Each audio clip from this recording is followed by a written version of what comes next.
નમસ્કાર મિત્રો, ખેડૂત ઇન્ફો યુટ્યુબ ચેનલમાં આપ સર્વ સાથીઓનું સ્વાગત છે। મિત્રો, દરરોજના તાજા અને મહત્ત્વના સમાચાર માટે ખેડૂત ઇન્ફો યુટ્યુબ ચેનલને ફટાફટ સબસ્ક્રાઇબ કરી દેજો।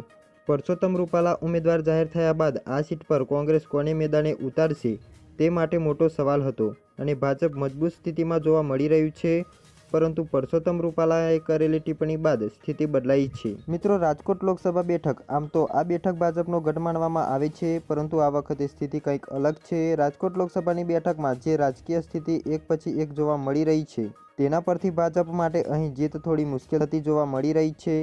ભાજપ સામે પડકારો અનેક છે અને તેની વચ્ચે ડેમેજ કંટ્રોલ કરવું ભાજપ માટે જરૂરી બન્યું છે। રાજકીય નિષ્ણાતો માની રહ્યા છે કે આ સીટ પર ભાજપનું પલડું ભારે છે। કોંગ્રેસ 2009નું પુનરાવર્તન કરવા મથી રહી છે। પરસોત્તમ રૂપાલાએ કરેલી ટિપ્પણી બાદ રાજ્યભરમાં જોવા જઈએ તો ક્ષત્રિય સમાજે ભાજપનો વિરોધ કરવા અંગે રણશીંગું ફૂંકી દીધું છે। રાજકોટ બેઠક આ ક્ષત્રિય આંદોલનનું એપી સેન્ટર બન્યું છે। તેવા સંજોગોમાં અહીં ભાજપને ડેમેજ કંટ્રોલ કરવું થોડું મુશ્કેલ બની શકે છે। ક્ષત્રિય સમાજે રાજકોટમાં રાજકીય પાર્ટીની જેમ જ કાર્યાલય ખોલીને વોર્ડ વાઇઝ ટીમ બનાવી છે, જે ભાજપને મત ન મળે તે માટે પ્રયત્નો કરશે। એક અંદાજ પ્રમાણે રાજકોટ લોકસભાની બેઠકમાં 1,45,000 જેટલા ક્ષત્રિય મતદારો છે। અત્યાર સુધી આ ભાજપની વોટ બેંક હતી, પરંતુ આંદોલન અને તેની અસરના કારણે ભાજપને આ વોટ બેંકને નુકસાન પહોંચાડી શકે છે।